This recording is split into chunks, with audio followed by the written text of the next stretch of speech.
बात करेंगे झारखंड की। तो झारखंड में नेता प्रतिपक्ष या बीजेपी के विधायक दल के नेता अमर बावरी जब रांची पहुंचे तो उनका जोरदार स्वागत हुआ। इस कदर स्वागत हुआ कि लोग देखकर हैरान हो गए।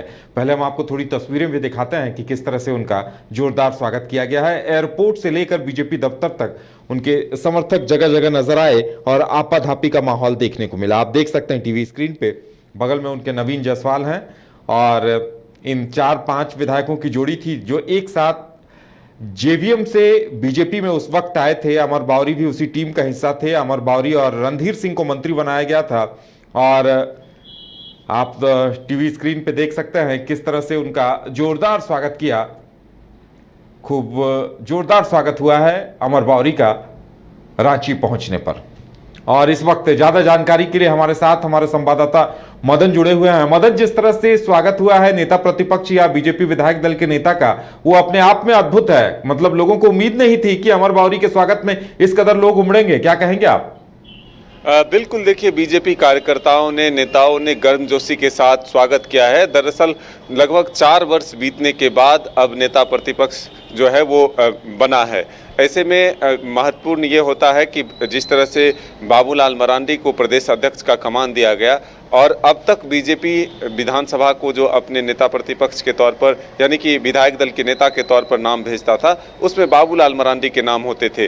लेकिन कुछ दिनों पहले जैसे ही एक बैठक होती है और फिर उसमें पर्यवेक्षक के तौर पर केंद्रीय मंत्री आते हैं और वो 3-3 नाम जो है विधायकों से ले जाते हैं और फिर अचानक से अमर बावरी के नाम की घोषणा होती है। ऐसे में यह नाम जो है जरूर चौंकाने वाला था, क्योंकि कई नाम जो सुर्खियों में थे उसमें अमर बावरी का नाम नहीं था। ऐसे में ये माना जा रहा है कि 2024 से पहले जातीय समीकरण को साधने की कोशिश बीजेपी ने की है, अमर बावरी को एक यह जिम्मेदारी देकर। अब अमर बावरी जब पहली बार नेता प्रतिपक्ष विधायक दल के नेता के तौर पर अपने नाम की घोषणा के बाद रांची पहुंचते हैं, तब एयरपोर्ट पर कार्यकर्ताओं की हुजूम उमड़ती है। बाइक और कार की एक लंबी रैली निकलती है। खुले कार पर सवार होकर के अमर बावरी बिरसा चौक पहुंचते हैं। भगवान बिरसा पर जो है उनके प्रतिमा पर माल्यार्पण करते हैं। फिर उसके बाद पार्टी कार्यालय पहुंचते हैं। पार्टी कार्यालय के बाहर भी खूब आतिशबाजी होती है, मिठाइयां बांटी जाती है, ढोल नगारों पर जो है लोग थिरकते हुए नजर आते हैं, फूलों की वर्षा उन पर होती है और फिर प्रदेश कार्यालय में प्रदेश अध्यक्ष से मिलते हैं। बाबूलाल मरांडी से गले मिलकर वो मिठाइयाँ खाते हैं। बाबूलाल मरांडी उन्हें शुभकामनाएं देते हैं और उसके बाद दोनों नेताओं ने मीडिया से बातचीत करते हुए सीधे तौर पर सत्ता पक्ष पर निशाना साधते हुए कहा कि बीजेपी हमेशा से नेता प्रतिपक्ष चुनने के लिए अपना नाम भेजती रही थी, लेकिन सरकार और विधानसभा के तरफ से यह प्रक्रिया को पूरा नहीं कराया जाता था। लेकिन अब जब ये पक्ष नेता प्रतिपक्ष का जो जिम्मेदारी मिला है, इसके बाद ये माना जा रहा है कि पुरजोर तरीके से सदन के भीतर बीजेपी के तमाम विधायक एकजुट होकर अमर बावरी के नेतृत्व में सरकार को घेरने का काम करेगी और सरकार में जो वादे थे जो नहीं पूरे हुए हैं उसे पूरे करने को लेकर के एक दबाव बनाया जाएगा। तो हम ये कह सकते हैं कि एक जो राजनीतिक समीकरण जो इसे जातिगत के तौर पर देखा जा रहा है कि एसटी कोटे से जो है बाबूलाल मरांडी जो है प्रदेश अध्यक्ष बनाए जाते हैं और फिर एससी कोटे से अमर बावरी को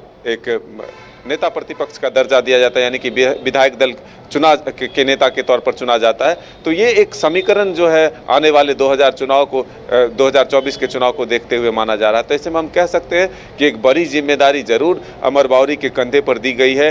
वक्त काफ़ी कम है, ऐसे में वो कितना अच्छा परफॉर्मेंस कर पाते हैं ये तो आने वाला वक्त बताएगा। लेकिन पार्टी ने इस पद और जिम्मेदारी को दिए जाने के बाद सर आंखों पर लिया। पार्टी के कार्यकर्ताओं ने खूब गर्मजोशी से अमर बावरी का रांची के धरती पर स्वागत किया। मदन, अगर जिस तरह से भीड़ उमड़ी है और इन समीकरणों की समीक्षा की जाए तो जिस तरह से भीड़ उमड़ी, या फिर अमर बावरी चूंकि अनुसूचित जाति मोर्चा के भी अध्यक्ष रहे हैं और उसकी कमान उन्होंने संभाली है, और जिस तरह से लोग उमड़े हैं, कहा जा सकता है कि बीजेपी का यह दांव तो सही रहा है, क्योंकि कहीं न कहीं एससी समुदाय को यह लगा है कि उनकी तरफ से एक नेता को, एक चेहरे को लीड करने की या नेतृत्व करने की जिम्मेदारी दी गई है। और ये कहा जा सकता है कि अपने आप में एक बड़ा दांव है, क्योंकि अभी तक झारखंड की राजनीति आदिवासी चेहरे के तौर पर जानी जाती रही है, वहां बीजेपी ने एक नया प्रयोग किया है, कहा जा सकता है। बिल्कुल, अमर बावरी ने भी यही बात कहा कि पिछड़े को आगे बढ़ाने का जो काम बीजेपी ने किया है, इससे पिछड़ा समाज जरूर गौरवान्वित महसूस कर रहा है। और उसकी ही एक बानगी ये तस्वीर है जो आप देख रहे हैं कि लोग अपने गांव से चलकर यहाँ तक पहुँचे हैं और बीजेपी के जो एक नेता के तौर पर हमें ये जिम्मेदारी मिली है, उसके खुशियों में शरीक हो रहे हैं। तो ये जरूर माना जा रहा है कि बीजेपी ने जिस दांव के साथ, जो पहले भी हमने कहा कि राजनीतिक समीकरण, एक जातिगत समीकरण साधने की जो कोशिश हुई है, उसमें जरूर कामयाब होती हुई बीजेपी दिख रही है।